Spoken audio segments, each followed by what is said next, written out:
നമസ്കാരം. Kerala astrology blog എന്ന ഈ ചാനലിലേക്ക് ഏവരെയും സ്വാഗതം ചെയ്യുന്നു. ഞാൻ അജയ നാരായണൻ. ഇന്ന്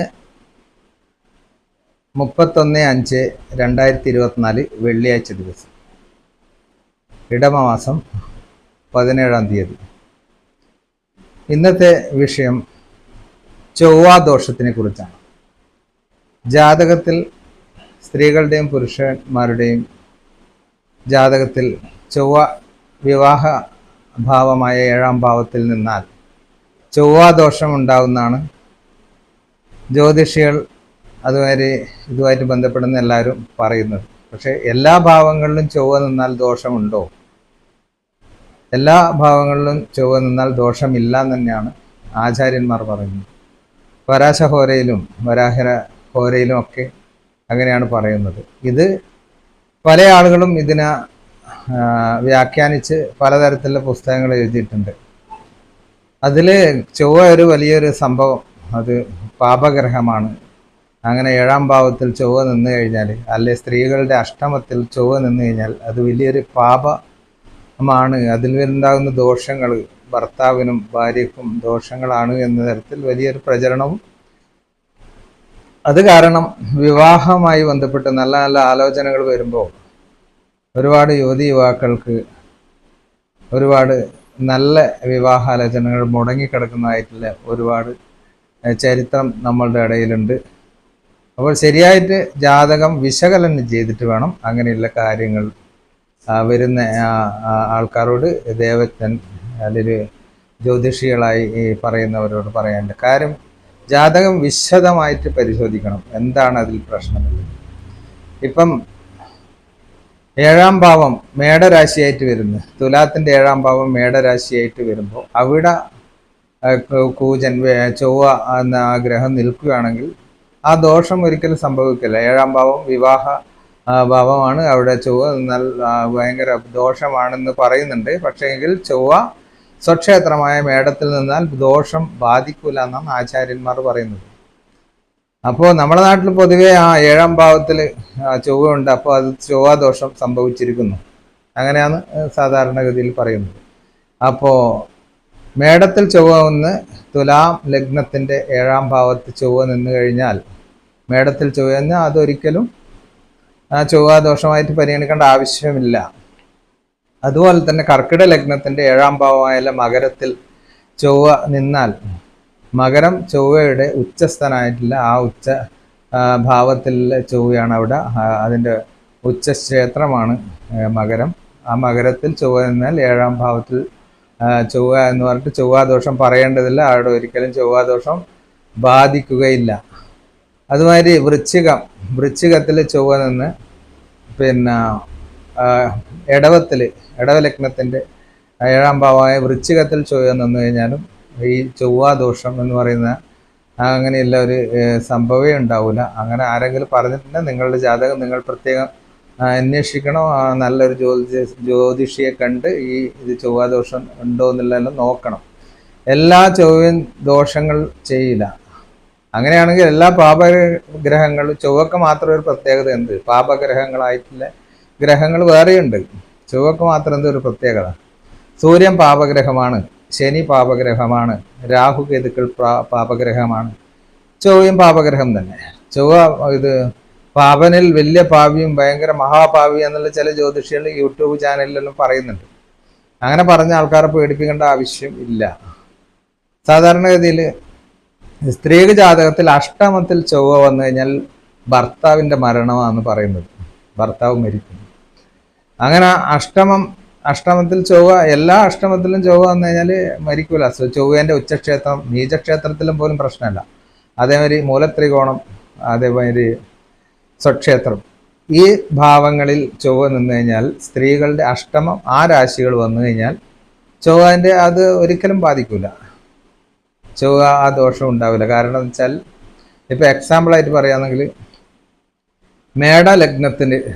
മേടലഗ്നത്തിൽ ഇല്ല ഒരു ജാതകത്തിൽ മേടലഗ്നം വന്ന് അതിൻ്റെ അഷ്ടമത്തിൽ വൃശ്ചികത്തിൽ കൂജൻ ചൊവ്വ നിന്ന് കഴിഞ്ഞാൽ ചൊവ്വൻ്റെ മൂലക്ഷേത്രമാണ്, അവിടെ ഇത് ബാധിക്കൂല. അത് ആ ചൊവ്വാദോഷം അവിടെ പറയാൻ പാടില്ല. ചൊവ്വാദോഷം ഒരിക്കലും അവിടെ അഷ്ടമത്തിൽ ചൊവ്വേൻ്റെ ക്ഷേത്രം തന്നെയാണ്. അതുമാതിരി മിഥുന രാശിയിൽ മിഥുന ലഗ്നത്തിൻ്റെ അഷ്ടമം എന്ന് പറയുന്നത് മകരമാണ്. മകരം ചൊവ്വേൻ്റെ ഉച്ചക്ഷേത്രമാണ്. ആ ഉച്ചക്ഷേത്രത്തിൽ ചൊവ്വ നിൽക്കുന്നത് മിഥുന ലഗ്നത്തിൻ്റെ അഷ്ടമത്തിൽ ചൊവ്വ. മകരത്തിൽ നിന്ന് അത് ചൊവ്വാദോഷം പറയരുത്. അങ്ങനെ ആൾക്കാർ പറഞ്ഞ് ഭയപ്പെടുത്തുക, നിങ്ങൾ ചൊവ്വാദോഷമാണ്, വലിയ പ്രശ്നമാണ്. അങ്ങനെയെല്ലാം പറഞ്ഞ ആൾക്കാരെ ഭയപ്പെടുത്തേണ്ട ഒരു കാര്യമില്ല. ചൊവ്വേൻ്റെ മൂലക്ഷേത്രം ഉച്ചക്ഷേത്രം, അതേമാതിരി നീചക്ഷേത്രം എന്ന കർക്കിടക നീചക്ഷേത്രം ചൊവ്വേൻ്റെ. മകര ലഗ്നത്തിൽ കർക്കിടകം 7ാം ഭാവം ആയിട്ട് വരും. അപ്പോൾ കർക്കിടകത്തിൽ ചൊവ്വ നിന്ന് കഴിഞ്ഞാൽ ഒരിക്കലും ആ ചൊവ്വാദോഷം അവിടെ ബാധിക്കില്ല. അതുപോലെ തന്നെ ചൊവ്വാദോഷം ബാധിക്കുന്ന ചില രാശികളുണ്ട്. ഒന്ന് മീനൻ രാശി ലഗ്നമായിട്ട് വന്ന് കന്നി രാശിയിൽ ചൊവ്വന്ന് അത് ചൊവ്വാദോഷം പറയാം. എങ്കിലും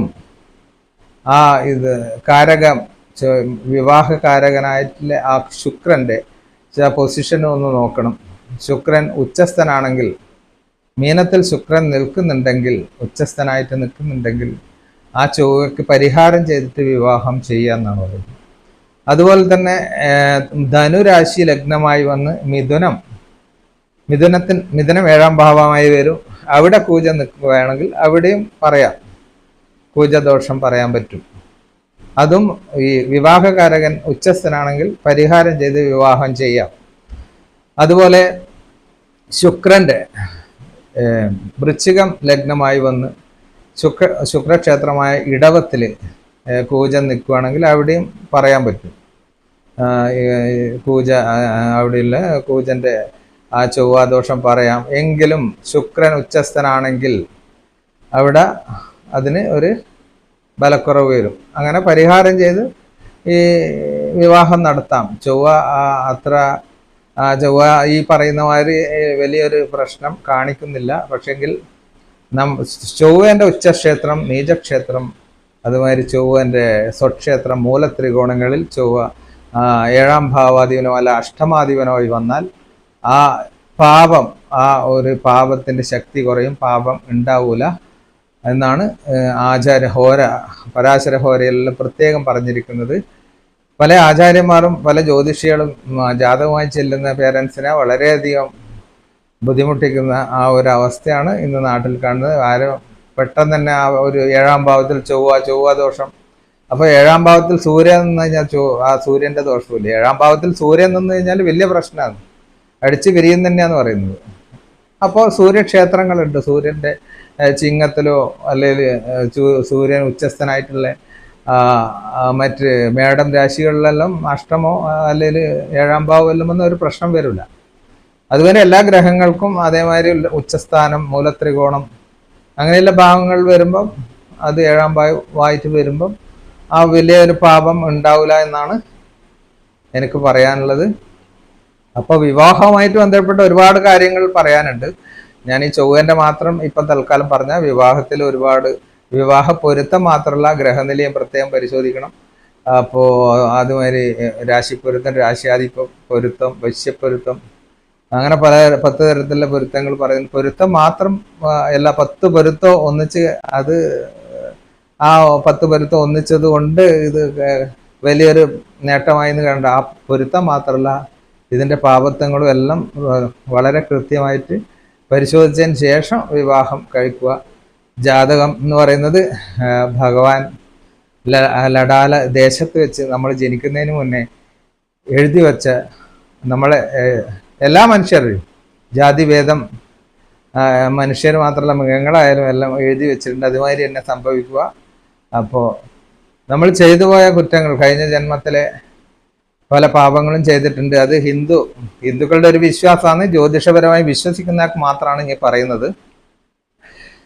ഭഗവാൻ നമ്മളെ സൃഷ്ടിക്കുമ്പോൾ തന്നെ കഴിഞ്ഞ ജന്മത്തിലെ ആ പാപങ്ങൾ ഏത് ഭാവങ്ങളിലായാലും, അത് ജോലിൻ്റെ ഭാവമായാലും ശരി, സഹോദരഭാവം കുടുംബത്തിൻ്റെതായാലും ശരി, എല്ലാവരും അതിൽ കാണിക്കും എന്തുകൊണ്ടാണ് ഇങ്ങനെയുള്ള സംഭവിക്കുന്നത്. അപ്പോൾ ഭഗവാനോട് നമുക്ക് പ്രാർത്ഥിക്കാനേ പറ്റൂലും. ഇതെല്ലാം ചെയ്തു തരാം. നല്ല കർമ്മങ്ങളും നല്ല ചിന്തകൾ ഭക്തിയോടുകൂടെ ഭഗവാനെ സ്മരിച്ചു കഴിഞ്ഞാൽ പാപങ്ങളിലെല്ലാം കുറവ് സംഭവിക്കും. മനസ്സാ വാചാ കർമ്മണ നല്ല രീതിയിൽ നല്ല ആ ഭക്തിയോടുകൂടെ ജീവിച്ചാൽ കഴിഞ്ഞ ജന്മത്തിലെ പാവങ്ങളെല്ലാം മാറി ഈ ജന്മത്തിൽ സുഖമായിട്ടുള്ള ഒരു ജീവിതം ഉണ്ടാകും എന്ന് തന്നെ എനിക്ക് പറയാൻ പറ്റും. അപ്പോൾ എന്തുകൊണ്ടാണ് ഭഗവാനെ എനിക്ക് ഇങ്ങനെയൊക്കെ സംഭവിക്കുന്നതെന്ന് എല്ലാ ആൾക്കാരും ഇങ്ങനെ അപ്പോൾ ദുഃഖിച്ചിരുന്നിട്ട് കാര്യമില്ല. നമ്മൾ സ്വയം ആ ദുഃഖങ്ങൾ വരുമ്പോൾ നമ്മൾ ചിന്തിക്കണം, എന്തോ ഒരു പ്രശ്നമുണ്ട്, നമ്മൾ കഴിഞ്ഞ ജന്മത്തിലെ ആ ഒരു പാപകർമ്മങ്ങൾ എന്തെങ്കിലും ചെയ്തിട്ടുണ്ടാവും, അതിന് ഒരു പരിഹാരമായിട്ട് നമ്മൾ ഈ ജന്മത്തിൽ പാപങ്ങളും പാപചിന്തകളും അങ്ങനെ കർമ്മങ്ങളൊന്നും ചെയ്യാതിരിക്കുക, ഭഗവാനെ തന്നെ വിചാരിച്ച് നല്ല രീതിയിൽ ജീവിക്കുക. ഇതെല്ലാം എൻ്റെ ഇതല്ല, പരാശര ആ ഹോരയിൽ പറയുന്ന ആ ഋഷീശ്വരന്മാർ എഴുതി വെച്ച കാര്യങ്ങളാണ്. അപ്പോൾ അത് ഹിന്ദു മെത്തോളജിയിൽ many creation of same like the stories ഉണ്ട്. അത് അപ്പോൾ അതെല്ലാം വായിക്കുമ്പോൾ എല്ലാവർക്കും അറിയാം. എല്ലാവർക്കും സുബ്രഹ്മണ്യ സ്വാമീൻ്റെയും മഹാവിഷ്ണുവിൻ്റെയും എല്ലാ ദേവതകളെയും അനുഗ്രഹിക്കട്ടെ എന്ന് പ്രാർത്ഥിച്ചുകൊണ്ട് തൽക്കാലം നിർത്തുന്നു. ശംഭോ മഹാദേവ.